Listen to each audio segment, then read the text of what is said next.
Bueno, yo soy Vladimir de la Cruz de Lemos. El nombre Vladimir me lo pusieron mis padres porque eran comunistas en la década del 40. Mis padres, cuando yo nací, ellos tenían 20 años.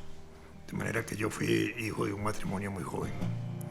Los dos eran militantes comunistas y admirando a Vladimir Lenin, el líder de la Revolución Rusa, pues me pusieron Vladimir. No era un nombre muy común en aquella época. Probablemente tal vez no le gustaba a un sector de mi familia, el sector paterno, de manera que cuando me bautizaron, mi tío Álvaro y mi tía Matilde me agregaron el nombre de Manuel evocando a mi abuelo, que se llamaba Manuel de la Cruz Infante, de manera que yo me llamo, ahora sí, Manuel Vladimir de la Cruz de Lemos. Los de la Cruz vinieron de Colombia. Mi bisabuelo Gilberto Martínez, con su esposa Matilde Iglesias, llegaron a Costa Rica. Él había luchado en la guerra de los 1000 días en Colombia a finales del siglo XIX, principios del XX. Había estado preso en las cárceles de Cartagena, y ahí lo pasaron a Panamá, que era en esa época de Colombia. De ahí llegó a las juntas de Avangares y ahí se dedicó a trabajar. Era un hombre muy empeñoso, muy inteligente, con mucha capacidad empresarial. Desarrolló fincas, llegaron a llamarlo el Gran Colombia, y fue uno de los gestores del cantón de Avangares. Es decir, él fue el que se movió para que esa zona le hicieran cantón. Después llegó a las juntas un amigo de él, Manuel de la Cruz, que terminó casándose con una hija de Gilberto, llevándole 30 años de distancia, ¿verdad? Siempre había una anécdota ahí de familia, como que el abuelo le preguntó a mi abuela Carmen: venga, Carmen, asómese a la ventana. Y Carmen se asomó a los 16 años y le dijo: ve aquel señor que viene. Sí, su amigo, don Manuel. Y entonces el abuelo le dijo: prepárese porque con él se va a casar dentro de tantos días. Y ella dijo: sí, sí, muy bien. Mi abuela, una vez contándome esa historia, pues me dijo que a ella le gustaba el viejo, y aunque le llevara 30 años, era propio de una zona rural probablemente, y probablemente de una tradición conservadora colombiana. Cuando anunciaron el matrimonio de mi abuela, entonces protestó su hermana mayor, Celina. Dijo: papá, ¿cómo se va a casar Carmen si yo no me he casado? Ah, no se preocupe, también la caso, y la casó con un primo, ¿verdad? Así se desarrollaron los de la Cruz en Costa Rica. Vino después Manuel con su hermano Ignacio, que fue un farmacéutico, un químico muy importante, desarrolló industrias de pintura. Entiendo que fue de los precursores de lo que después se desarrolló aquí en Cativo, ¿verdad? Tuvo fábrica de hielo en Punta Arenas, trabajó allá, en fin, fue un hombre importante, desarrolló farmacias. Es el padre de la familia de la Cruz González. Todos tíos muy talentosos, médicos, oftalmólogos, etc. Y el otro grupo de la Cruz de mi línea directa, que es los hijos de Manuel, que ahí fueron un montón, fueron 9, y 2 que murieron óbitos pequeñitos. De manera que así se hizo una historia familiar. En las juntas, ahí se desarrollaron hasta el año 38, murió mi bisabuelo Gilberto. Ya ahí en las juntas, mi abuela Carmen empezó a preocuparse de la educación de sus hijos, que ya empezaban a ser adolescentes, tenían 14, 13 años en ese momento, y fue la que se empeñó en venirse para San José. Y viniéndose para San José, pasaron por Punta Arenas, donde estaba el tío Ignacio. Ahí tuvieron algún apoyo y vinieron a San José. Mi abuela logró conseguir un pequeño edificio que quedaba a 100 metros al oeste del Parque Morazán, encima de la clínica del doctor Figueres, el papá de don Pepe, y ahí puso ella una pensión para atender comensales, y llegó a tener una clientela muy selecta porque era gente que venía del Caribe, ¿verdad? Que venían en tránsito aquí a veces por temporadas. Después, cuando se abrió la universidad, pues llegaron estudiantes y ahí se alojaron, y con eso fue sacando su familia. Mi abuelo en esos días ya era un hombre viejo. En el año 40 subió Calderón Guardia al gobierno de la República. Mi abuela era calderonista. Un día se le fue a meter a la casa presidencial, que quedaba ahí por el Morazán en Carrera, para ver si le podían ayudar con algún trabajo para mi abuelo, que era un hombre muy serio, muy honrado, muy correcto y era contador. Entonces lo metieron a trabajar en obras públicas en ese puesto. De ahí mi abuela se hizo calderonista para toda la vida, ¿verdad?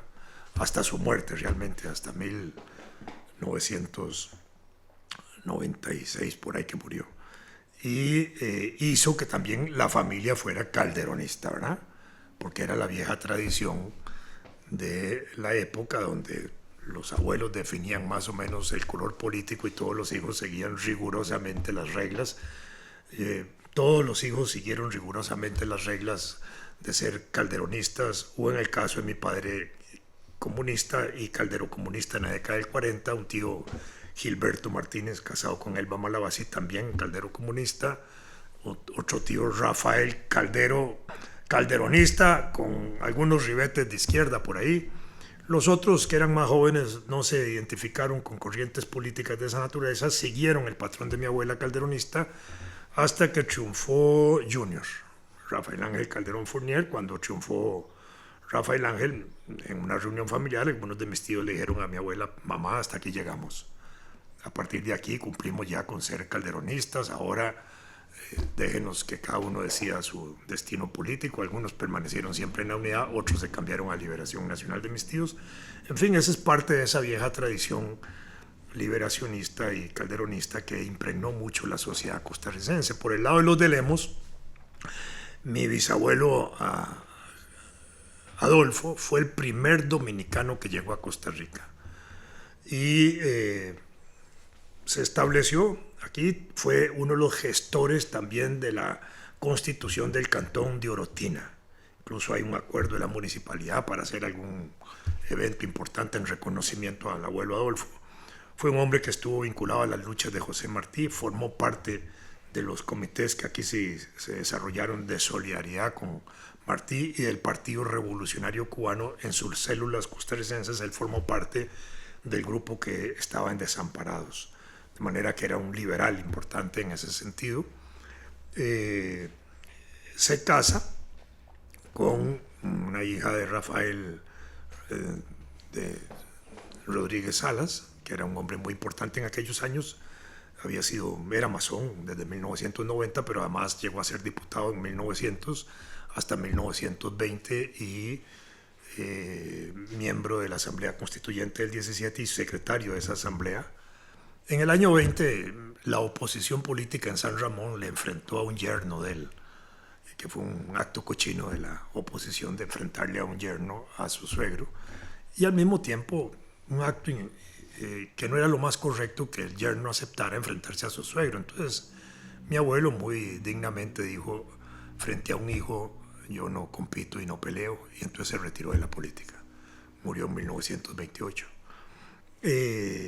Entonces de ahí vienen los de Lemos Rodríguez, vienen la familia que va a derivar a mi madre, porque un hijo de él, Jacobo, se va a casar también con Ofelia Rodríguez. En ese momento eran primos. Ofelia, hija de Rafael Rodríguez Salas, y ahí se fue desarrollando la familia. Mamá nació en 1926, papá en 1926, mamá 3 meses mayor que papá. Yo nací en el 46, mamá tenía 20 años cumplidos, y papá también, de manera que yo fui engendrado a los 19 años, un amor de juventud probablemente. Mi madre y mi padre en esos días, estudiantes, empezaban a hacer estudios en la Universidad de Costa Rica. Mi papá era dirigente comunista estudiantil en la universidad, junto con Álvaro Montero Vega. Eran los más importantes dirigentes estudiantiles. Entonces nos tocó vivir ahí al frente, ahí cerca de la pensión de la Cruz, donde estaba mi abuela. Del otro lado había otra pensión de su hermana Celina, la que había sido casada con un primo, y al frente de esa casa estaba la casa de Carmen Lira. Papá y mamá eran muy amigos de Carmen Lira, por su militancia también comunista. Yo sé que yo iba a la casa de Carmen Lira de brazos, prácticamente de 1, 2 años, 3, porque papá tenía muy buena relación con ella y consultaba literatura. Papá era un gran lector, mamá también lo fue. Y en ese sentido yo sé que yo tuve contacto con Carmen Lira, pero no la recuerdo. Físicamente estaba un bebé. Lamentablemente tampoco me tomaron una foto con ella, ni mucho menos, pero yo sé que parte de mi rutina en esa época era cruzar la calle porque estábamos al frente uno de otros y que era con alguna frecuencia. Años después, en el año 57, 58, ya con 11 años, yo 10 años, 10, 11, 12 años en esos años, recuerdo a mamá que mantenía muy buena relación con parte de la intelectualidad progresista de aquella época, que íbamos a visitar la librería Alemán, y en 2 o 3 ocasiones nos encontramos con los grandes escritores de la época, Fabián, Calufa, Joaquín García Monge antes del 58, Arturo Agüero y un montón de gente que se reunía ahí en Alemán, y mamá llegaba, los saludaba, hacíamos conversación, yo los veía nada más, eran admirados por mí obviamente porque sabía quiénes eran los personajes, y entonces tuve ese contacto con algunos de ellos físico, con García Monge, obviamente no lo traté, murió en el 58, con otros que además eran autores comunistas, con ellos sí mantuve una relación estrecha durante muchísimos años, hasta la muerte de muchos de ellos. Entonces ahí estuvo esa parte. Papá había hecho una biblioteca muy importante de juventud, de joven, entre otras tenía la colección del periódico comunista Trabajo, ¿verdad? Tenía su propia colección de libros, de literatura y también de derecho, porque había empezado a estudiar derecho. La guerra civil del 48 interrumpió ese proceso. Papá tuvo que salir del país, era de las personas quizás más perseguidas, era dirigente estudiantil, era de los que dirigía el movimiento estudiantil comunista en la universidad. La familia contribuyó a sacarlo fuera del país con la intención de que después no fuéramos nosotros. En esos días, después del 48, yo caí gravemente enfermo y la plata que se tenía para mi viaje y para el viaje de mamá siguiendo a papá, pues no se pudo hacer. No se pudo hacer del todo. Papá terminó llegando a Venezuela. Allá se enamoró de una venezolana. Papá y mamá terminaron divorciándose y yo tengo 6 hermanos venezolanos, uno de ellos ya fallecido. Entonces tengo una parte de familia en Venezuela y otra parte que soy yo aquí, el único de mamá, fui yo el único hijo.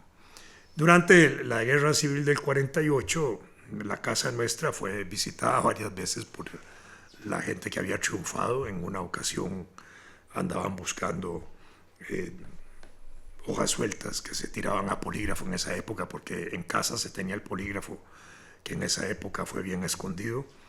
Cuando cayó un día la policía ahí represiva, mamá se le ocurrió poner los esténciles y las cosas que se usaban para el polígrafo debajo de la cuna. Yo tenía año y medio y todos lo revisaron menos la cuna. Entonces ahí se salvaron no solo los documentos, sino también seguramente una situación que hubiera sido grave en esos días para mamá.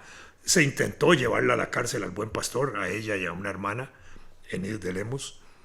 Las llevaron, iban detenidas y ya las iban a rapar, porque se usaba rapar a las mujeres cuando entraban a la cárcel, cuando se presentó el expresidente don Julio Acosta, y defendiéndolas y diciendo que hijas de Rafael Rodríguez Salas no debían ser detenidas y que él se hacía garante de ellas y las logró sacar de la cárcel sin que las pelaran cocas.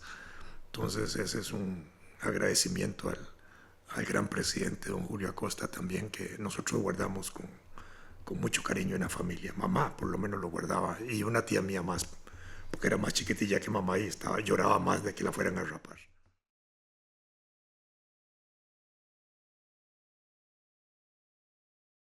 Los años posteriores a la guerra civil del 48, mamá tuvo que enfrentar una situación dura, quedó sola, tuvo que empezar a trabajar, era estudiante, empezó a trabajar y a continuar sus estudios. Yo recuerdo, mamá se matriculó en el colegio Carlos Gallini cuando había magníficos profesores, Carlos Monge, Bernardo Alfaro, en fin, una gran cantidad de brillantes profesores que también lo eran de la universidad. Recuerdo cuando ella se graduó del colegio, yo fui al acto de graduación de ella. Inmediatamente se metió a la universidad a estudiar microbiología, se graduó de microbióloga también. Tuvo la dicha de tener protectores, digámoslo así, ella como buena estudiante, y por personas que llegaron a tenerle aprecio, como el doctor Otto Jiménez Quirós, que le dio oportunidad de trabajar también en la sección salud de la universidad. Ahí en la sección salud de la universidad también sirvió para que el doctor Otto Jiménez, yo digo, experimentara conmigo. Yo era un niño asmático, él usaba en aquellos días rayos ultravioleta para tratar el asma, pero yo creo que experimentaba conmigo, pero le debe haber dado un buen resultado. Aparte de esto, me orientaron para que yo hiciera deporte para el asma, especialmente la natación. Me metí a aprender natación con Alfredo Cruz Bolaños. Llegué a ser un nadador estrella de Alfredo Cruz Bolaños, llegué a ser nadador internacional de Costa Rica de competencia, capitán de la selección nacional en algunos campeonatos centroamericanos y del Caribe. Introduje en Costa Rica el estilo mariposa con la patada de delfín, que antes se nadaba con la patada de rana, el estilo pecho. Yo asistí a una clínica de natación a Fort Lauderdale en Estados Unidos, enviado por Alfredo Cruz, y en esos días se estaba desarrollando ese nuevo estilo de natación.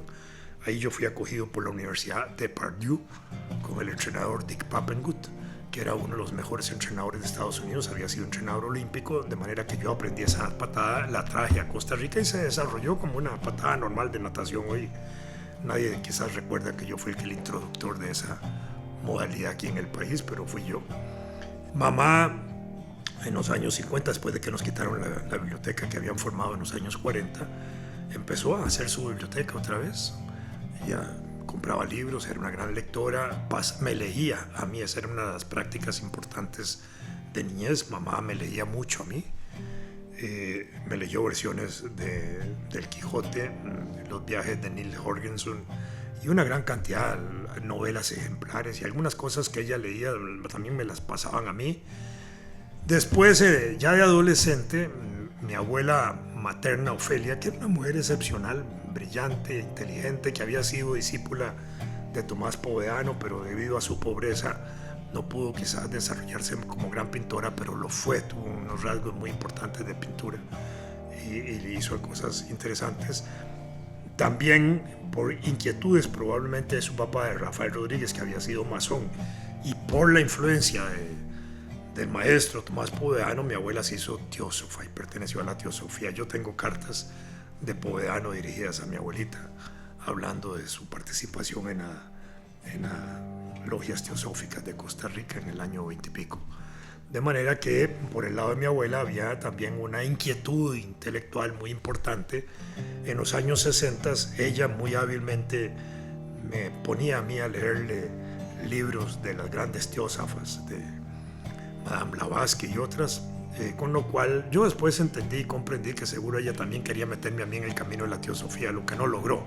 Pero, digamos, yo le dedicaba mi tiempo de lectura a lo que ella me pedía que leyera, incluso las obras de Frank Marion, el gran astrónomo que era también masón y teósofo, y entonces pues yo me pasaba leyéndole a ella en sus ratos de descanso, porque ella sí hacía como una especie de siesta, se acostaba pero no se dormía, como a descansar, y en esos ratitos ella quería que yo le leyera. A veces me acostaba yo con ella en la misma cama a leerle, lo que era una experiencia muy agradable, acostarse con la abuela a leerle. Alrededor de la familia siempre se construyeron dos escenarios muy importantes, tanto en la familia materna como en la familia paterna, que fueron escenarios de una intensa vida familiar. Cuando le digo intensa vida familiar es que éramos de relación íntima los tíos y los primos, ¿verdad? A nosotros nos acostumbraron a saludar con beso a los tíos, a saludar con beso a los abuelos, varones, no solo a las abuelas y a las mujeres, sino también a los varones. De manera que aprendimos a ser muy cariñosos en eso. Es una tradición que todavía se mantiene en mi familia. Mis primos saludan a sus papás con besos, mis hijos me saludan a mí con besos, obviamente los nietos también. A veces eso ya no se ve. No se ve que el joven varón salude a su papá con beso, ¿verdad? No, en el caso nuestro eso es una tradición fuerte que se ha mantenido porque la hemos mantenido. Al final las tradiciones se mantienen porque se cultivan, ¿verdad? Y se hacen cotidianas, normales, ¿verdad? No son forzadas. En ese sentido, eso ha sido importante. Por otro lado, había una riqueza extraordinaria en las reuniones de familia porque había como un refrescamiento permanente de la memoria familiar, de la historia de la familia. Entonces se hablaba de los antepasados como personajes cercanos, como ser personajes presentes. Muchas veces el abuelo de la Cruz, que había muerto en el año 48, en los años 90 parecía que iba a almorzar, ¿verdad? Solo faltaba que le pusieran el plato porque se hablaba de él con mucha naturalidad, igual del bisabuelo Gilberto o de los abuelos de Lemos, lo que fuera, siempre había, o del abuelito Rafael, que fue otro personaje muy presente en la familia Rodríguez. Entonces eran como personajes que ahí estaban presentes, pero alrededor de ellos se construyeron valores. El valor de que era gente que era honrada, que era honesta, que era correcta, que tenían valores morales muy firmes, de respeto, de honestidad, etc. Y que eran gente que había hecho esfuerzos extraordinarios por sacar adelante a sus hijos.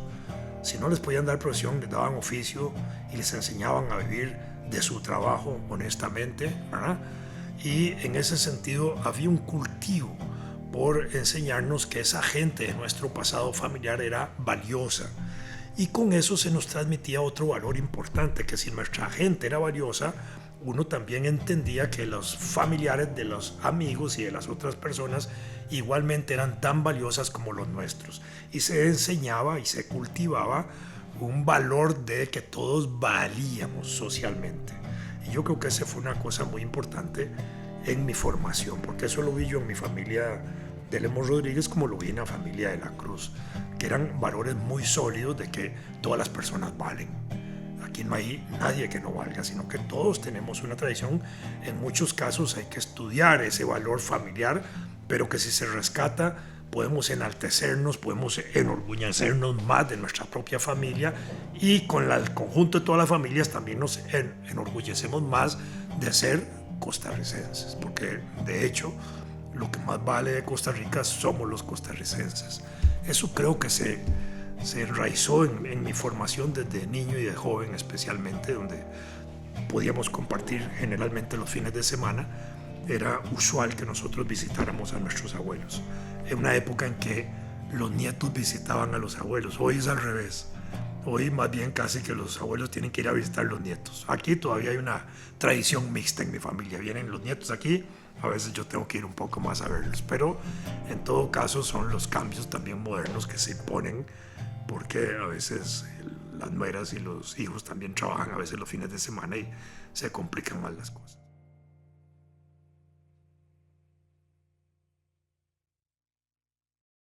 Bueno, de los primeros libros que yo recuerdo, que todavía los recuerdo, es Neil Jorgensen, que me lo leía mamá. Yo lo conservo. Más, he tomado la decisión de volverlo a leer. Imagínense, 60 y pico de años atrás, más.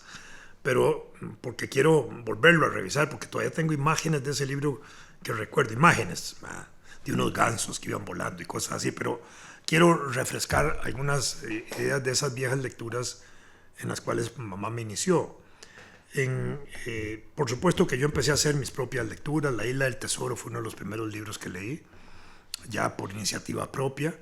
Me metí en las lecturas de Julio Verne, justamente porque al tener 11, 12 años por ahí, vivíamos en Barrio Luján y la primera infancia fue a 100 metros al sur de la Escuela Ricardo Jiménez. Yo hice toda la primera enseñanza en la Escuela Ricardo Jiménez, que en su sección de varones se llama Claudio González Rocabados, pero todo el mundo habla de la Ricardo Jiménez, con una sola maestra que yo la recuerdo con mucho cariño, Julieta de Vargas.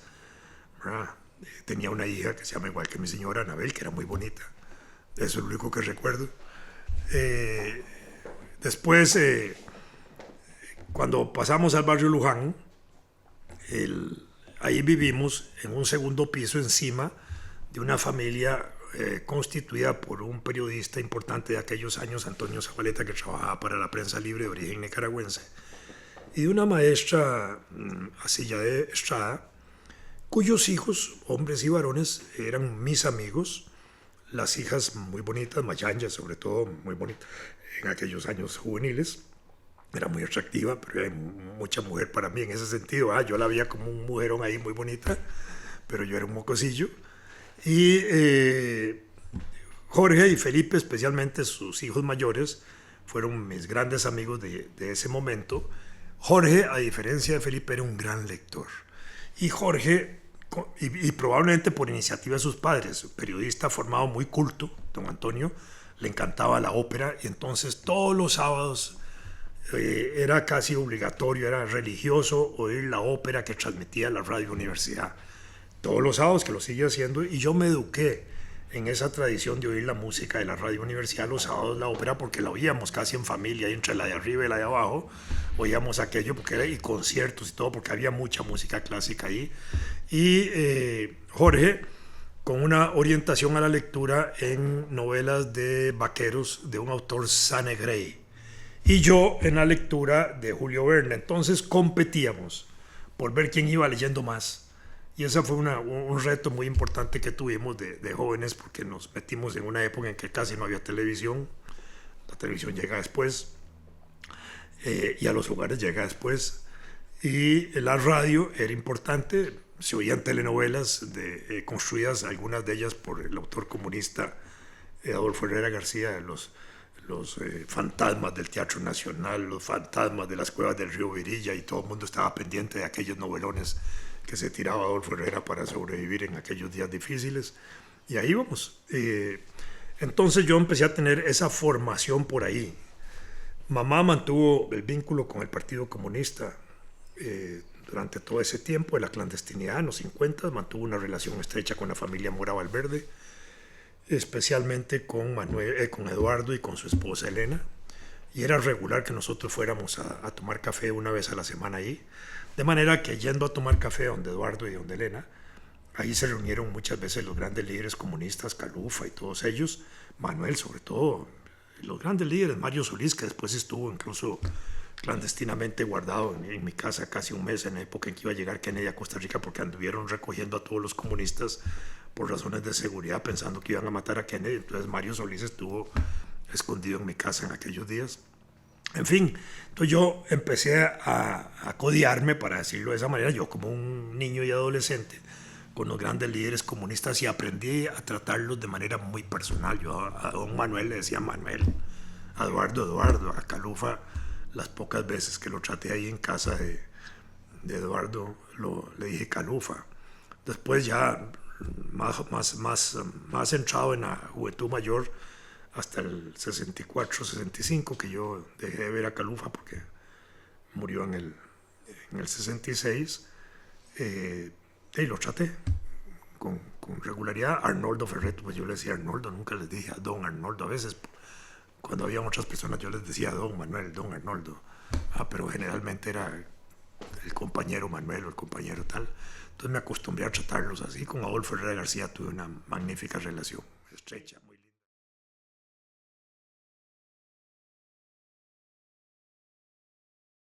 Bueno, a Manuel Mora siempre lo vi como una persona muy seria, ¿verdad? Muy formal. Incluso en ocasiones se quitaba el saco y usaba camisa, pero cuando llegaba alguien se ponía el saco, ¿verdad? Era formal en ese sentido. Eduardo no, Eduardo era más informal. Eduardo, yo lo considero uno de mis maestros juveniles, porque me ayudó mucho a orientarme en lecturas, me ayudó explicándome procesos de la economía. Él era economista, y en época de colegio yo me había convertido en un activista de ideas socialistas, y mucho tenía que acudir a consultar a los especialistas, y acudía especialmente a Eduardo, que tenía una gran vocación de maestro, que la tuvo siempre, y siempre le guardo ese cariño. A mis maestros yo les guardo cariño, indudablemente que sí. En el colegio tuve maravillosos maestros también. Yo estudié en el San Francisco en una etapa, y en una etapa terminé en el Vargas Calvo. En ambos colegios tuve maravillosos y magníficos maestros. Del Vargas Calvo, cuando ya estaba más centrado en años de adolescencia, especialmente Marielos Rojas, mi profesora de estudios sociales, con quien llegué a tener una estrecha y linda amistad, y creo que nos retaba en el ámbito de la historia. Creo que hay algo de motivación surgida de ella, que se proyecta en que yo haya continuado en los estudios de historia, aunque esa fue una rama diferente. Marco Tulio Celedón Cambronero, que fue mi profesor de historia en el San Francisco también. Demetrio Gallegos Salazar, abogado, que nos daba los cursos de cívica, que era un bolivariano y un defensor de Juan Santamaría. Entonces nos imbuyó de un sentimiento patriótico, nacional, antifilibustero. Entonces yo tuve profesores maravillosos, verdaderamente maravillosos. en las matemáticas Mario Fernández en el San Francisco y otros Ángel y otros en el Vargas Calvo que nos hicieron de la matemática una ciencia amigable, porque a veces los profesores hacen ver como que la matemática, la física y la química son disciplinas que son de pelear con uno. No, no, ellos nos hicieron de esas disciplinas amigables. Yo, durante mi época de colegio, yo diseccionaba mucho. Yo estaba muy orientado a la biología con otro muchacho de colegio de apellido Mora, que para cada ratito andábamos diseccionando sapos y gatos y de todo para conocerlos. Hoy teníamos una colección de órganos y toda la cosa. Pero en ese sentido, terminé orientándome por el derecho en primera instancia. Cuando estaba en la universidad, yo estudiaba Derecho, otro gran amigo mío, otro maestro mío importante de formación política, filosófica y un humanista en el buen sentido de la palabra, Luis Orlando Corrales López, era filólogo, de un hombre de una cultura muy vasta en el campo de la literatura y también en la vida política, en la cultura política. Un día me dijo, mira, acompáñame a oír una conferencia, te va a gustar, de Rafael Obregón Loría. Yo no conocía a Rafael Obregón Loría, obviamente. Fui y me enamoré de sus clases y de su conferencia y su sabiduría y su don de gentes. Inmediatamente le consulté si yo podía asistir a sus clases como oyente. Él me conocía a mí porque yo era dirigente estudiantil ya comunista. Me dijo que por supuesto. Empecé a asistir a sus clases y ahí empecé a conectarme con la historia profesional y académica y terminé siendo asistente de don Rafael 2 años y fue quien me abrió la puerta para ingresar a la universidad porque fue el que me ofreció el primer trabajo de asistente y después de profesor un cuarto de tiempo. Empecé con la cátedra de Historia de Instituciones, ganando menos como profesor que como asistente, pero don Rafa me dijo, a usted le conviene hacer esto porque por aquí va a empezar su carrera y efectivamente ahí empecé a hacer mi carrera universitaria, de manera que con don Rafael pues me guió, fue mi gran maestro académico.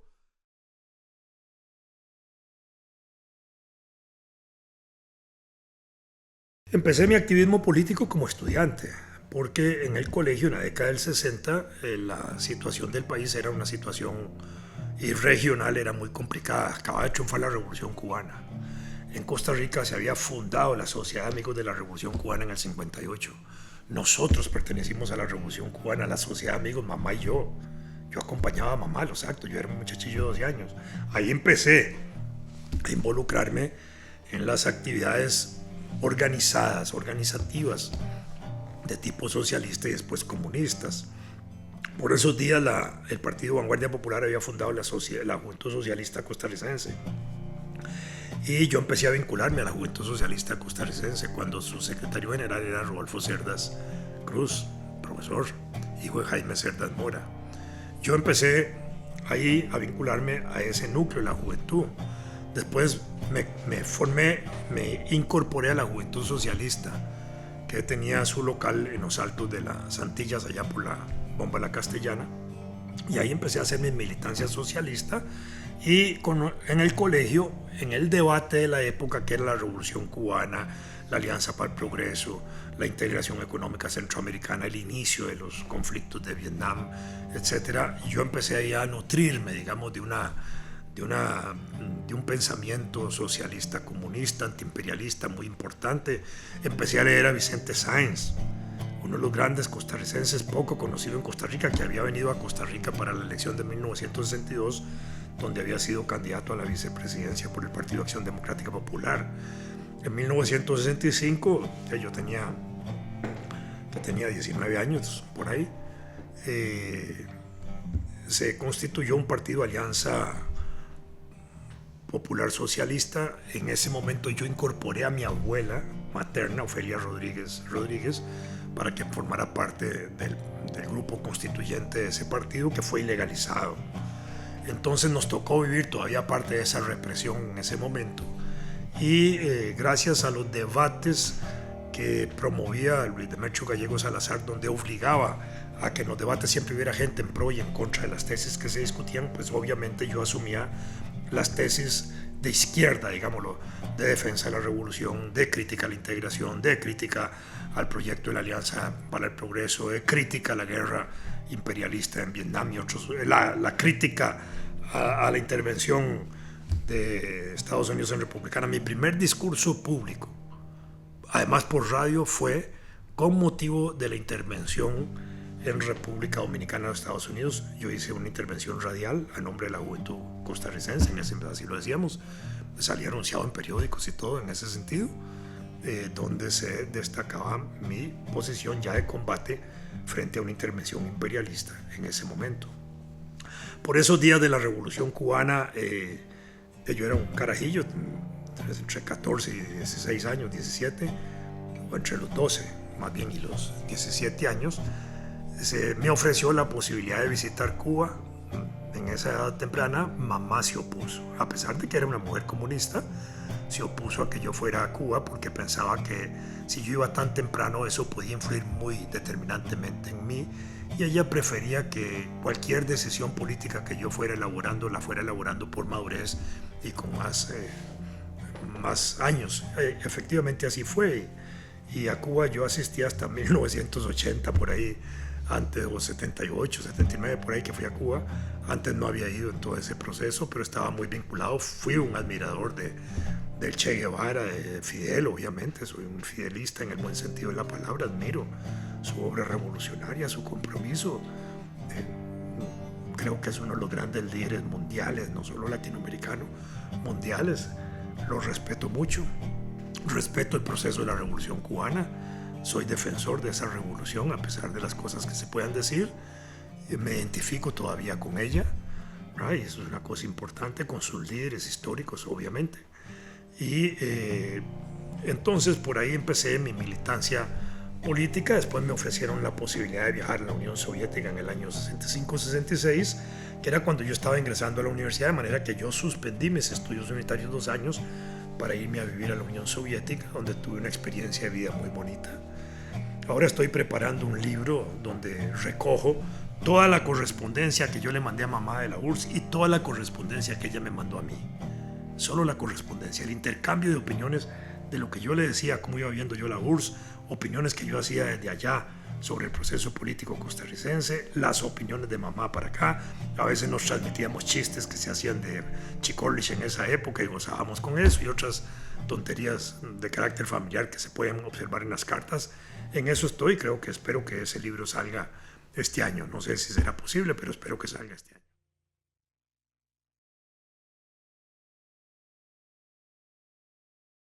Bueno, nosotros fuimos un grupo de costarricenses y iba Luis Orlando Corrales en ese grupo. Inicialmente era como el guía, el que nos llevaba y él se devolvía. Por cierto, cuando llegamos a México, el avión en que íbamos al aterrizar confundió la pista de aterrizaje con una autopista que estaba cerca, y el avión se orientó hacia la autopista y llegó tan bajo que el ala izquierda, donde íbamos nosotros, chocó con un árbol, con la copa de un árbol, y se armó un marascal, y eso, el avión logró levantarse, bajar bien a la pista. Cuando bajamos habían ambulancias y bomberos y todo por el accidente que había habido. Dichosamente no pasó a más, si no, no estaría yo contando este cuento. En México, una hermana de Arnoldo Ferretto, Judith, era la encargada de hacer los contactos con la Unión Soviética y los países socialistas. Ella jugaba un papel muy importante en esa misión internacionalista que había ahí en México. Creo que era una de los personajes más importantes para estar llevando y trayendo gente de los países socialistas. Ahora lo puedo decir, ya está muerta. En todo caso, ahí hicimos ya los trámites para ir a la URSS. Yo iba a una escuela para aprender allá el idioma y para aprender un poco de la historia política de la Unión Soviética, la cultura soviética, aprender algo de marxismo y ese tipo de cosas. Y cuando llegamos a la Unión Soviética, vivimos en Moscú, en un lugar cerca de Moscú que se llama Vishniki. Era un lugar precioso, habían unos lagos cerca muy lindos donde en verano uno iba a remar y a solearse y las cosas. Era una zona de manzanos, de manera que como parte de las actividades escolares académicas, en la época de manzanas, a todos los estudiantes nos ponían a recoger manzanas, ¿verdad? En fin, ahí había campo de deportes, había una gran cantidad de cosas. De ahí pudimos ir a algunas regiones de la URSS, Bielorrusia y otras, a conocer cómo se estaba desarrollando el socialismo en Rusia y parte de los problemas que había en la construcción socialista en esa sociedad. Yo llegué justo 1 o 2 años después de que había caído Khrushchev, después de la época en que Khrushchev mismo había eh, corrido el velo importante sobre la época de Stalin. Stalin, sin lugar a dudas, había sido un gran dirigente de la Unión Soviética en el periodo de la entreguerras, entre la primera y la segunda, y también en el periodo de la posguerra hasta su muerte en 1954. Stalin era, sin lugar a dudas, uno de los personajes más importantes del mundo, de los grandes que contribuyeron a la derrota del nazifascismo. Los grandes tratados se hacen con él, con Churchill y con Roosevelt, y en ese sentido había un culto por Stalin. Los grandes poetas, los grandes literatos le hacían odas, le hacían poemas. Nicolás Guillén, Neruda, le hicieron poemas. Nicolás Guillén empezaba su poema Stalin, capitán, a quien proteja Ochun y resguarde otro dios indígena por allá. Y ahí iban todos los poetas. En fin, yo me crié en un ambiente de esa naturaleza, pero cuando viene la desestalinización, eso fue fatal porque se descubrió una URSS que no era visible, aunque tal vez se podía presentir, no era visible. La época de la URSS represora contra sus propias gentes, como fue en la época de Stalin, llegó en un periodo de tránsito, asume Khrushchev. Khrushchev es un reformista dentro de la Unión Soviética. Parte de sus posiciones reformistas no le permiten continuar y hay una reacción contra él y lo sustituyen, de manera que cuando yo llego estamos en ese tránsito de Khrushchev a otro, ¿verdad? Donde ha caído Khrushchev y estaba asumiendo, creo que era Brezhnev, y entonces me toca vivir eso, de lo cual, digamos, en la vida cotidiana que yo vivía ya no tuve mayor impacto de la transformación. La vida nuestra era muy normal. Tenía muy buena relación con los estudiantes que estaban en la Universidad Patricio Lumumba, entre ellos un gran amigo mío, Federico Picado, que fue también embajador en Venezuela de este gobierno del PAC. Éramos amigos desde la época de la Sociedad de Amigos de la Revolución Cubana, y allá él estudiaba en una institución, yo en otra, y de vez en cuando nos veíamos. Un hijo de Carlos Luis Fallas, Luis Carlos, estudiaba allá también. A mí me tocó darle la noticia de la muerte a él, de su padre, que no pudo venir a su entierro de paso, pero digamos, era una situación de esa naturaleza, teníamos una buena relación. Entonces, la URSS en ese momento era un modelo de vida, un modelo de construcción económico-social, un modelo de organización social que nosotros veíamos positiva, e incluso tan positiva que también tratábamos de establecer un modelo socialista comunista al estilo de lo que era un poco la Unión Soviética o el socialismo desarrollado en la Unión Soviética. Los partidos comunistas que se guiaron en mucho, 81 partidos del mundo, casi todos dirigidos en esa orientación por la Unión Soviética, eran partidos que promovían el desarrollo del socialismo soviético como alternativa al desarrollo del mundo capitalista. Obviamente, cuando le digo socialismo soviético, no era que había que hacer el trasplante mecánico de aquello, sino que era el modelo socialista aplicado a cada realidad concreta. Pero sí se creía en ese modelo y en ese sentido defendíamos la URSS. Para mí la URSS fue una situación de ilusión y esperanza. Incluso el título del libro que estoy preparando con la correspondencia lo llamo así: Cartas desde lejos, Moscú, 1965-66, el socialismo, ilusión y esperanza, porque era un poco lo que se refleja en mis cartas y era parte de esa vida cotidiana. Yo no vi allá pobreza, nunca vi inseguridad en las calles. Uno podía transitar en las calles de Moscú en las altas horas de la noche con la mayor normalidad y tranquilidad. La gente era muy amistosa, agradable. Había cierta reserva, digamos, frente a cierto tipo de cosas, pero en general era gente muy solidaria, muy amistosa. Yo tuve experiencias muy lindas en ese sentido. Me gustó una rusilla en aquellos años, Svieta se llamaba, pero tampoco hice ningún clic importante con ella. Fue una cosa de poca duración, dejamos de vernos y nada más, pero y era parte de una experiencia de juventud quizás en ese momento.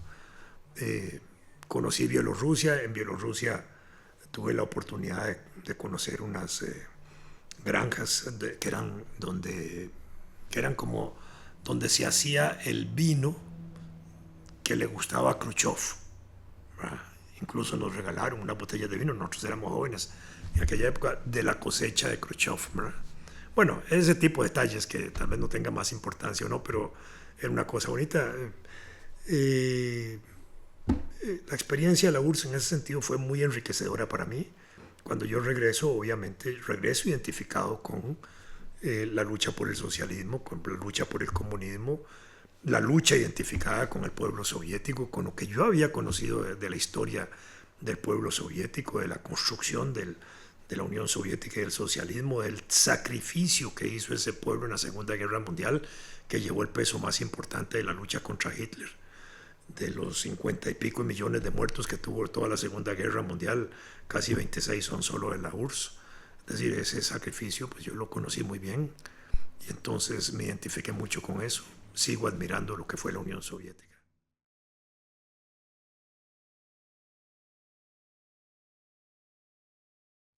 Cuando regreso a Costa Rica, inmediatamente me incorporo a la Juventud Socialista, que era mi organización con la que yo había empezado mis primeros pasos en la vida política.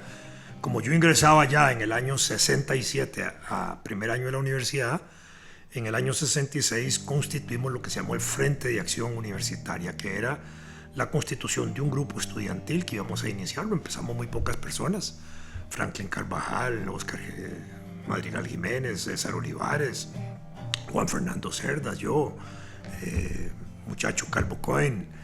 En fin, éramos pocos porque lo importante era que un pequeño grupo iniciara una actividad de agitación en la universidad. Y así empezamos en el año 67 a desarrollar una actividad de agitación, pero en el año 67 se había producido una situación especial en la universidad, que fue el viraje que hubo en el cambio de los programas de estudio del año 66 al 67, cuando se dejó de estudiar el siglo V antes de Cristo para pasar a estudiar el siglo XIX. Y con el siglo XIX había que estudiar las revoluciones del siglo XIX. En primero, el impacto de la Revolución Francesa, de la Revolución Americana, las revoluciones de 1820, de 1830, de 1848 en Europa.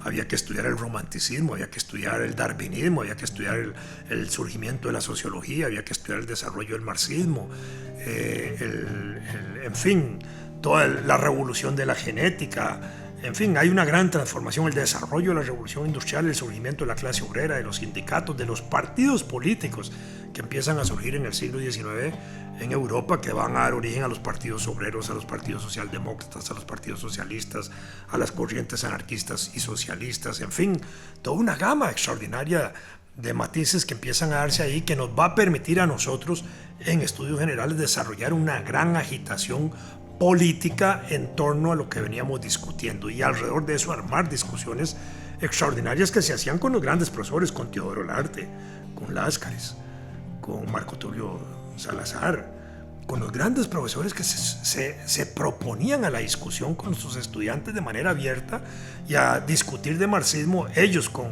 estudios de marxismo y nosotros estudiando los clásicos. Entonces había una confrontación a veces de quienes éramos jóvenes y atrevidamente enfrentábamos a nuestros profesores, y los profesores que desconocían mucho las obras clásicas y atendían más las obras críticas de los clásicos. Entonces era la confrontación importante, y en eso yo me distinguí mucho en ese debate, porque yo sí manejaba eso, estaba muy bien formado, tenía una cultura muy amplia a pesar de mi juventud de las obras clásicas de Marx y de Engels y de Lenin fundamentalmente, y eso me convirtió a mí en un líder en el año 67 estudiantil muy importante. Empezamos a dar luchas estudiantiles de reivindicaciones de los estudiantes, acompañadas de reivindicaciones de los profesores, de manera que hicimos de los profesores aliados de nuestras luchas.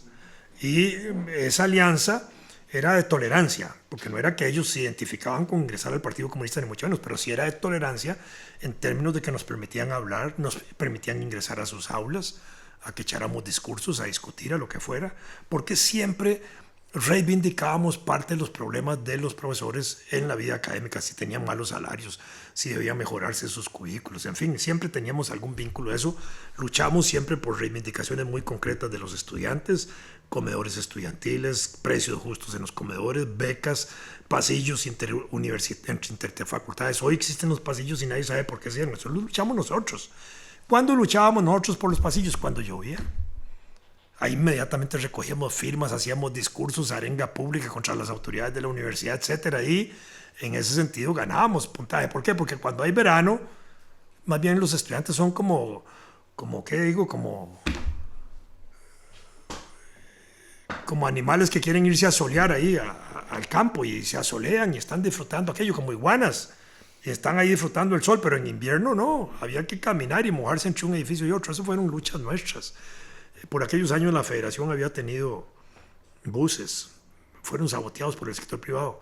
Yo me había vinculado a la lucha universitaria desde que era estudiante. Desde 3 años o 4 años antes de salir yo del bachillerato ya me había vinculado a las luchas de la Federación de Estudiantes. Y yo asistía por Luis Orlando Corrales y por otros compañeros a la Federación de Estudiantes. Entonces yo adquirí una fama de estar vinculado a la Federación de Estudiantes desde antes de entrar a la universidad, de manera que cuando entro a la universidad me hacen una fama negativa de que yo era un eterno estudiante.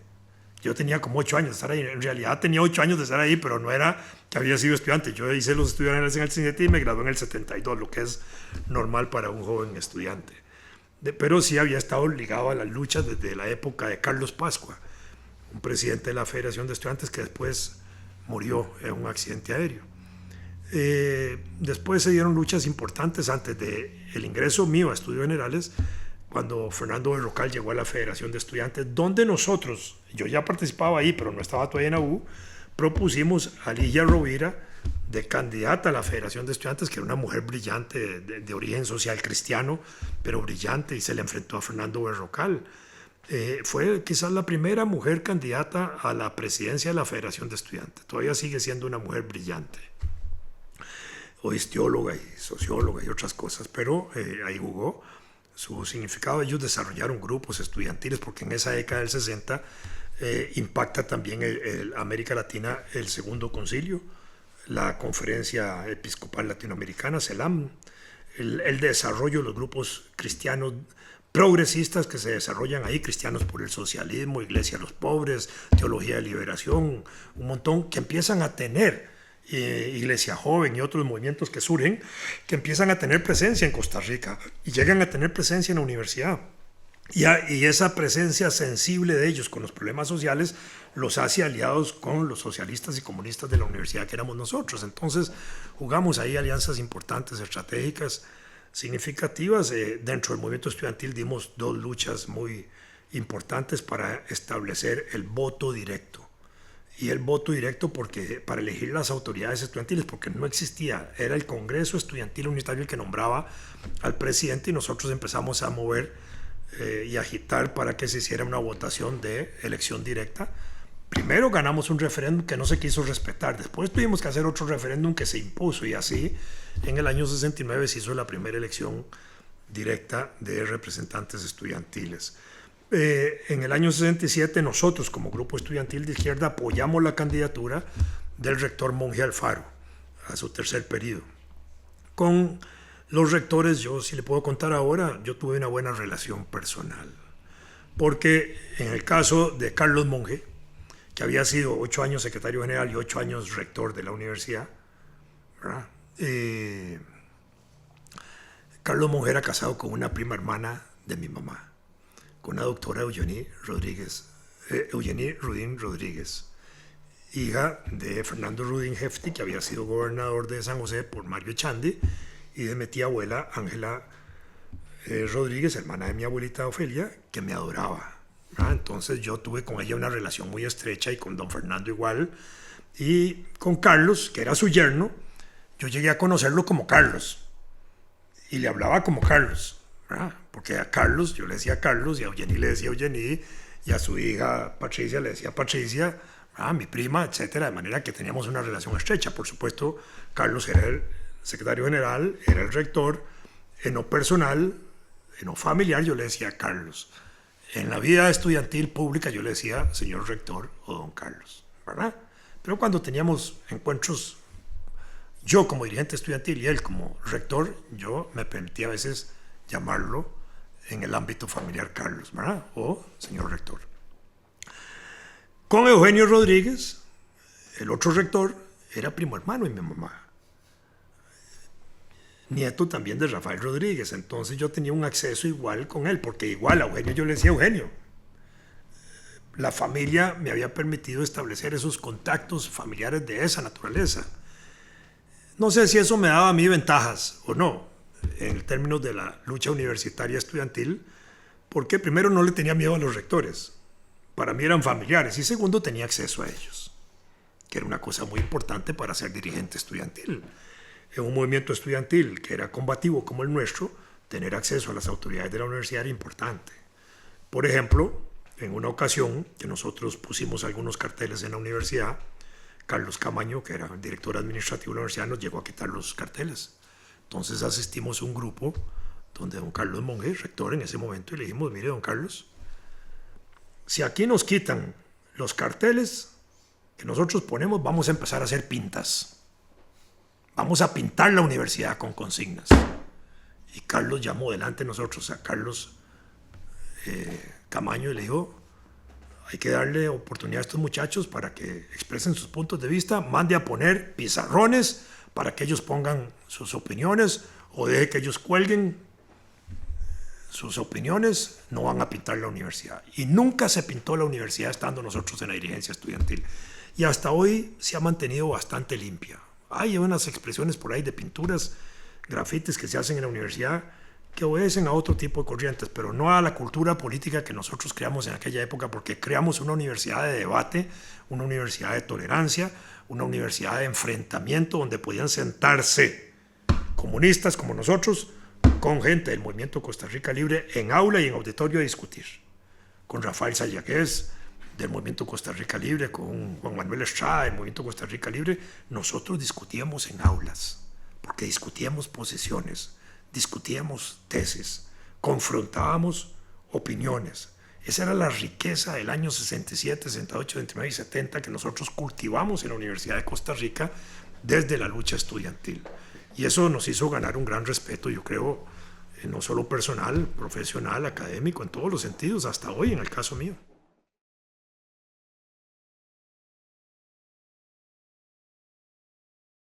En el año 96, más o menos, 95, 96, Isaac Felipe Azofeifa, que había sido un viejo dirigente de Liberación Nacional, que ya se había retirado de Liberación Nacional, que había formado parte del llamado del Partido del Progreso en 1990 y en 1994 constituyeron Fuerza Democrática, él con Gerardo Trejo Salas y con otra gente que habían postulado a la presidencia a Miguel Salguero en el año 94. En el 95-96, Isaac Felipe y Gerardo Trejos y una muchacha, Esperanza Tasis, se me acercaron de distintas formas a proponerme que yo participara con ellos y abiertamente y directamente que ellos querían que yo fuera candidato presidencial en el año 98. En el caso de Isaac Felipe, que yo incluso lo representara a él en el Comité Político de Fuerza Democrática, lo mismo que Gerardo Trejos, que me habían hecho ese planteamiento. Entonces yo empecé a vincularme un poco a ese partido, valorando la situación.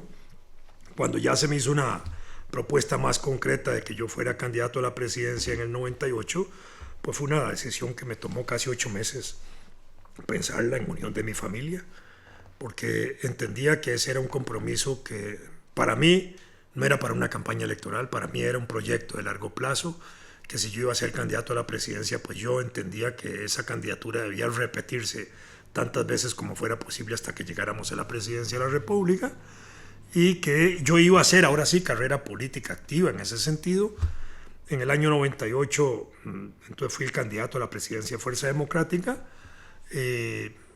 logramos elegir 3 diputados. Fuerza Democrática en ese momento era una confluencia de grupos liberales, de grupos comunistas y de grupos independientes, que no era fácil manejar. Cuando llegamos a la Asamblea Legislativa, lamentablemente esa estructura permaneció a nivel parlamentario.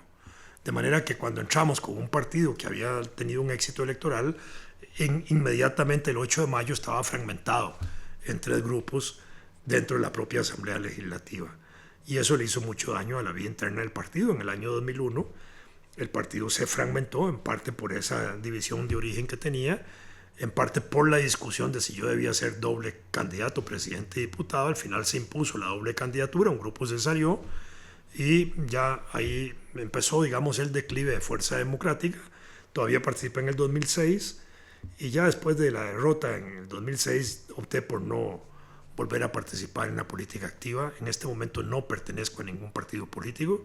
Hay gente que me vincula al Partido de Liberación Nacional porque el doctor Óscar Arias Sánchez tuvo la virtud, digámoslo así, la osadía de ofrecerme ser su embajador en Venezuela en época de Hugo Chávez, que yo acepté, y eso me metió en un camisón en que todo el mundo me ubica como muy arista, ¿verdad? O como liberacionista. No pertenezco al Partido de Liberación Nacional.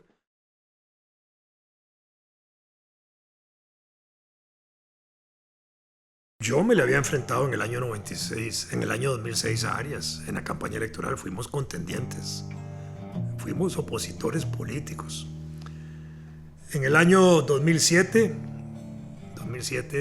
falleció mi mamá. Estábamos en la funeraria un domingo, cuando en eso llegó el presidente Arias manejando su propio carro a la funeraria a darme su pesar, como un acto de cortesía. Él era el presidente, yo había sido un candidato. Era el único vínculo que teníamos.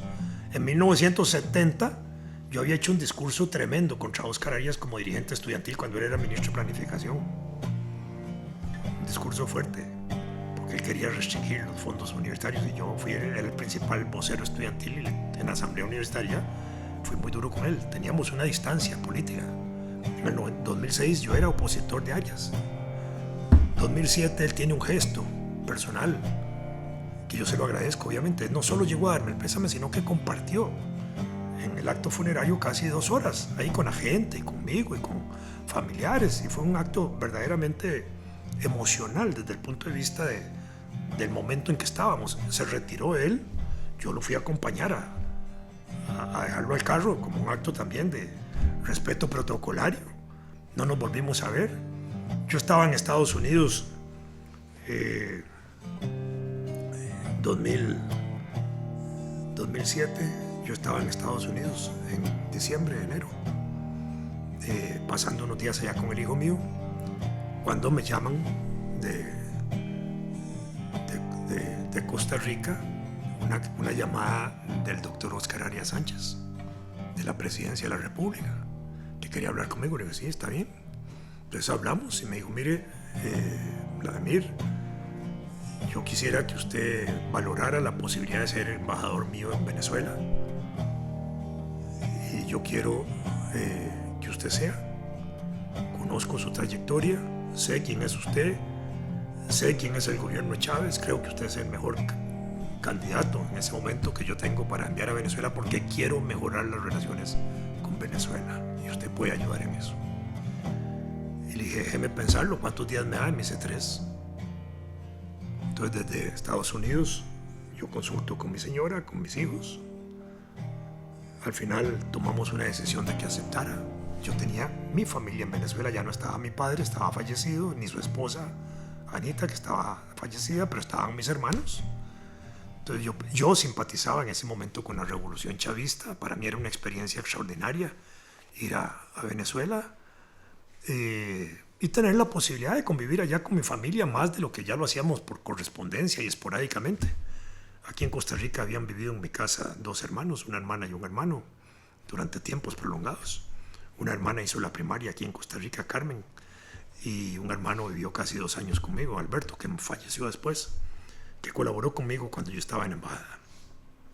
Entonces, tomamos la decisión de aceptar la embajada. Bueno, yo le comuniqué al presidente que sí, que aceptaba. Le pregunté que cuándo tenía que presentarme a su despacho para hablar, y me dijo, no, tómese sus días. Pero yo tomé la decisión de venirme inmediatamente de Estados Unidos, interrumpí mi viaje, que yo iba a estar allá casi 2 meses, y me vine a Costa Rica para prepararme en esa dirección. Y me puso a hablar con el embajador, con el canciller Estaño, en la misma dimensión. Entonces ya con el canciller Estaño empezamos a coordinar. No tuve otro contacto más importante de eso. Ese fue un contacto así como se lo digo, así empezó el proceso. Con el canciller ya se arregló la situación hasta que me juramentaron como embajador. Me nombraron en Consejo de Gobierno y el canciller me juramentó como embajador y asumí. No tuve un contacto permanente con el presidente en ese sentido. Lo único que le pedí es que si yo iba a Venezuela debía tener su teléfono personal, así como debía tener el teléfono del canciller, y me lo dio. Y yo podía llamarlo en cualquier momento y a cualquier hora, y aceptó. Y las veces que lo hice siempre fue con tiempo. Le dije, presidente, me puede atender 2 minutos, y 2 minutos, no le quitaba más. Si le decía 1 minuto, la consulta que tenía que hacer. Si era 5 minutos, 5 minutos, y no llegaba a los 5 minutos. Y cuando había algo que tratar un poquito más allá, le ponía el problema y él me decía, continúe planteándoselo a mi secretaria María Ángel. Y hablábamos María Ángel y yo como si fuera el presidente de la República, porque tenía ella una estrecha relación y conocimiento de las cosas del despacho del presidente. Y en ese sentido, pues yo tuve la confianza, que le confieso que no tenían los otros embajadores de América Latina con sus presidentes como la tenía yo con Oscar y con Bruno Estaño en Venezuela cuando yo era embajador. En una ocasión que tuvimos una reunión de embajadores, había algo que consultar y yo inmediatamente llamé al presidente, dije, presidente, tal cosa, haga como usted considere y me parece bien en su opinión. Y yo inmediatamente le digo a los embajadores, acabo de consultar al presidente y está de acuerdo en mi posición, y se quedaron sorprendidos de que yo pudiera consultar directamente al presidente cuando ellos tenían que hacer un trámite escrito a través de la Cancillería de sus países para que les llegara al presidente y les llegara la respuesta. Esas cosas fueron extraordinarias para mi vivencia diplomática porque me dio mucha confianza en el presidente, me dio mucha confianza en el canciller y obviamente ellos tenían una gran confianza conmigo. Pero además, cuando yo voy de San José al aeropuerto para tomar el avión para ir de embajador a Venezuela un jueves, yo llego el jueves en la noche a las 12 de la noche a Venezuela. En medio camino al aeropuerto, en la pista, me llama el presidente y luego el canciller para decirme, tenemos interés de participar en la conferencia de Petrocaribe que se va a realizar una semana después. Ve a ver cómo hace para ver si podemos asistir. Bueno, llego a Venezuela la noche del jueves, viernes, mi primer día en la embajada, sábado, día de la independencia de Venezuela, 5 de julio. Yo no puedo asistir oficialmente porque no he presentado mis cartas credenciales. Asiste el que es el consejero en ese momento encargado de negocios, ¿cómo se llama? Que es el que está a cargo de la embajada, asiste a ese acto. Viernes, con la instrucción que yo llevo de ir a Petrocaribe, le digo a Charles Hernández, que era el encargado de negocios, miren Charles, esta carta que he redactado, quiero que se la haga entregar al vicecanciller Francisco Arias Cárdenas, que es el papá del embajador aquí de Venezuela aquí en Costa Rica. Francisco Arias Cárdenas era alguien que yo podía tener acceso directo a él, porque un hermano mío, Arturo, trabajó con él en la gobernación de Venezuela cuando él era gobernador chavista y era como su mano derecha en aspectos administrativos y económicos. Entonces, cuando yo llego a Venezuela, lo primero que hago es contactar a mi hermano Arturo y le digo, necesito el teléfono de Arias Cárdenas, que es el vicecanciller. Me lo da, personal. Yo lo llamo. Le digo, vicecanciller, le habla fulano de tal, soy el embajador nuevo que llegó anoche. Traigo la misión de gestionar ante su gobierno la posibilidad de asistir a la conferencia de Petrocaribe que se va a realizar en Maracaibo en una semana. Lo sorprendo, obviamente. No era usual, no es usual que alguien que no ha presentado credenciales hable a esos niveles con las autoridades. Hay que hacerlo por la vía diplomática, por cartitas y carajadas así. Yo lo sorprendí, ¿verdad? Y me dice, embajador, mándeme una nota para analizarla. Jamás esperaba que yo la nota se la diera el sábado en la mañana en las manos, a través de Charles Hernández. Entonces Charles Hernández llevaba la misión de ver cómo rompía todos los protocolos y todos los mecanismos de seguridad para llegar a él, y se la da. Lunes en la mañana yo llamo al vicecanciller otra vez, tenía sus números privados. No me podía decir que no me lo podían bloquear. Y le digo, vicecanciller, don Francisco, necesito saber qué han resuelto. Y me dice, estamos en ese momento resolviéndolo. Lunes en la mañana, en la tarde le comunico. En la tarde me comunica que han aceptado que Costa Rica participe en Petrocaribe, en la reunión. Comunico yo a la Cancillería inmediatamente por teléfono, no por cartitas, ¿ah? Diciendo, está aceptada la participación de Costa Rica, urge que ustedes se vengan. La Cancillería no estaba lista, estaba lista emocionalmente para venir, el ministro Dobles de Energía, el León de Santi de Recope y el canciller de la República. Hasta el miércoles pudieron conseguir vuelo, todo estaba lleno. No habían hoteles en Caracas, ni había hoteles en ese momento para recibirlo, no podían hacer el vuelo directo a Maracaibo, entonces yo vuelvo a intervenir con el gobierno venezolano, al margen de todo protocolo, brincándome todo eso, y logro entonces que el gobierno venezolano me diga que el gobierno va a atender a la delegación de Costa Rica en un hotel en Caracas, que no me preocupe, los llevamos a Caracas, y entonces ahí llegaron a Caracas y se fueron después a Maracaibo, y así se inició ese momento. Pero fíjese la velocidad, yo tenía los contactos, tenía otro contacto muy importante que era José Vicente Rangel. José Vicente Rangel sigue siendo en Venezuela un hombre hoy todavía muy importante, es un periodista muy famoso, tiene un programa todos los domingos en televisión, había sido candidato a la presidencia por el movimiento del socialismo, era íntimo de mi padre, de Ignacio de la Cruz, que papá se había desarrollado en Venezuela como periodista, director de la Escuela de Periodismo de Zulia, fue candidato a presidencia del Sindicato de Periodistas de Venezuela. Hay 2 premios nacionales en Venezuela que llevan el nombre de mi padre en la rama del periodismo, especialmente en el periodismo científico, que fue su carrera. Entonces, José Vicente Rangel, yo lo tenía también como un punto de contacto. Había sido además ministro de Relaciones Exteriores de Chávez, ministro de las Fuerzas Armadas de Chávez. Cuando fue ministro de Relaciones Exteriores, yo había tenido un contacto con él en Caracas, porque fui con una delegación de costarricenses, el diputado José Manuel Núñez y el diputado Eduardo Sánchez, a gestionar con el gobierno venezolano el apoyo para la candidatura a secretario general de la OEA de Rafael Ángel Calderón, que estaba promoviéndolo el país en ese momento. Y José Vicente nos atendió. Y a mí me dio un pelotón enorme en la prensa y en todo lado. No sé por qué, porque yo no era el jefe de la delegación, yo era el director político de la delegación, porque yo tenía las puertas para llegar a Chávez, José Vicente y otras figuras.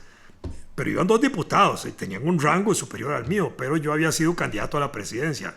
Y ser candidato a la presidencia en Venezuela era un rango superior. Entonces, frente a eso, yo era el personaje importante y José Vicente me dio una atención espléndida en esos días. Obviamente no se logró aquello. Cuando yo llego a Caracas un jueves, una semana después, el viernes en la noche, había una celebración del 82 aniversario del nacimiento de José Vicente Rangel. Y yo recibí una invitación para ir a esa celebración, sin haberlo contactado a él en esa semana. Sencillamente él sabía que yo ya estaba ahí y me invitó al festejo 78 años de José Vicente Rangel. Eso para decirle que entonces yo entré con buena mano en Venezuela y ilusionado, obviamente que sí. Después hubo ciertas dificultades con Venezuela, en parte porque ellos no entendieron bien la relación nuestra y en parte porque Óscar Arias era un presidente incómodo, es decir, incómodo en el buen sentido de la palabra, porque era un presidente que opinaba y a veces opinaba en contra y hacía sus observaciones opositoras, y en algunos encuentros hubo enfrentamientos duros entre Óscar Arias y Chávez, o entre la delegación de Costa Rica y la delegación de Venezuela, y eso a veces enfriaba internamente la tensión que me daba la Cancillería venezolana a mí, a pesar de que yo simpatizaba en mucho con el proceso que estaba viviendo Venezuela, pero eran parte de la vida diplomática. Así llegué yo a la embajada cuando terminó el gobierno de Óscar Arias. Yo terminé con él.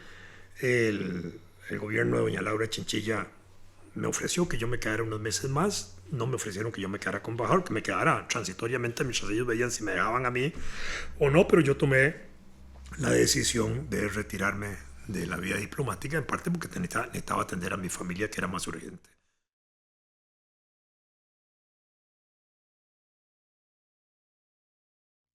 Y la más importante de las anécdotas fue cuando yo presenté credenciales. El acto de la presentación de credenciales es un acto sencillo, es un acto donde asiste el presidente acompañado del canciller y algunas otras figuras. En ese caso también asistió con el vicecanciller Arias Cárdenas. Esto es muy bonito. Cuando llegamos al Palacio de Miraflores, Arias Cárdenas nos recibe como vicecanciller. Yo ya había tenido contactos con él. para presentar las credenciales. Yo voy con mi señora, con Anabel Picado. Anabel y yo empezamos a caminar en el palacio, que no habíamos entrado, y Anabel empieza a decir, eso es tal cosa, y eso es tal otra cosa, y eso es aquello. Esto yo lo conozco, decía Anabel. Y Arias Cárdenas, Francisco Arias Cárdenas, el vicecanciller, se sorprende. Y dice, señora, ¿usted ha estado aquí antes? Y dice, no. Entonces, ¿por qué usted sabe esos detalles aquí del palacio? Y dice, porque los leí en un libro que se llama La casa del pez que fuma agua, de Francisco Herrera Luque, un gran diplomático venezolano que es un gran escritor histórico. Nosotros tenemos toda la obra histórica de Francisco Herrera, la hemos leído, mi esposa y yo. Y Anabel, cuando entra al palacio, inmediatamente se impregna de las descripciones del libro y todo, y empieza a hacerlas. Y entonces ya cuando Arias Cárdenas se da cuenta que es mi esposa la que tiene el conocimiento del palacio porque lo ha leído, le dice, voy a hacer algo con ustedes especial. Y entonces, mientras hacíamos cola para que nos atendiera Chávez, nos llevó a hacer un recorrido por el palacio a lugares donde casi nadie va, para enseñarnos otros lugares, otros lugarcitos del palacio, para que disfrutáramos mejor aquella novela extraordinaria y para disfrutar mejor esa impresión que le había hecho mi esposa al vicecanciller. Bueno, entonces nos reunimos con el presidente Chávez.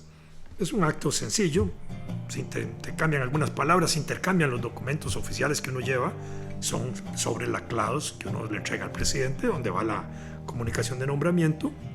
Después me corresponde a mí hacer una pequeña intervención. Originalmente nos habían dicho que nos iba a atender 45 minutos, después nos la rebajaron a media hora, después nos dijeron 15 minutos porque ese día cargaron la agenda del presidente para que recibiera a 8 embajadores. Entonces redujeron el tiempo. Y él venía llegando en la mañana de Colombia o de Perú, no me acuerdo de dónde, y entonces redujeron el tiempo de presentación. Entonces el núcleo familiar fue muy pequeño, reducido a mi familia nada más. Y en ese momento, entonces yo pensé, voy a provocar a Chávez, solo por joder la vida, digámoslo así, a lo tico. Y efectivamente, empiezo yo a hacer mi discurso de presentación de credenciales y le digo, presidente Chávez, yo quisiera que el próximo año, esto es por decirle agosto, le digo, el próximo año, en marzo y en abril, en la Cancillería, aquí con el canciller Maduro, celebremos la primera derrota del imperialismo norteamericano en el continente cuando fue derrotado por nuestro ejército, jefiado por el presidente Juan Rafael Mora Porras y por el general Cañas y no sé cuánto, y se queda Chávez desconcertado de lo que yo le estaba diciendo. Él no conocía ese evento. Y entonces empieza a preguntarme. Y en esa pregunta era que me hacen, entonces yo le cuento de la batalla de Santa Rosa, de Rivas, le hago un escenario de la guerra, le cuento algunas cosas de la guerra. Duramos casi 50 minutos en ese asunto. Pero lo mejor de eso no es que yo le haya contado eso a Chávez y que él se haya quedado oyéndome a mí tanto tiempo. 15 días después, no le exagero, en un discurso público de Chávez, Chávez incorpora dentro de su discurso antiimperialista la lucha contra los filibusteros de Costa Rica. Y no solo eso, sino que manda a hacer un libro de luchadores antiimperialistas de América, donde incorpora en ese libro a Juan Rafael Mora y a Juan Santamaría. Ya con información propia de la Cancillería y del gobierno, no me consultaron a mí, yo les pude haber ayudado a desarrollar un esbozo biográfico también, sin embargo no me tomaron en cuenta ni para nada, pero hicieron el libro antiimperialista de los luchadores antiimperialistas donde está Mora y Santamaría. Yo creo que eso fue parte del impacto que yo le produje al presidente Chávez.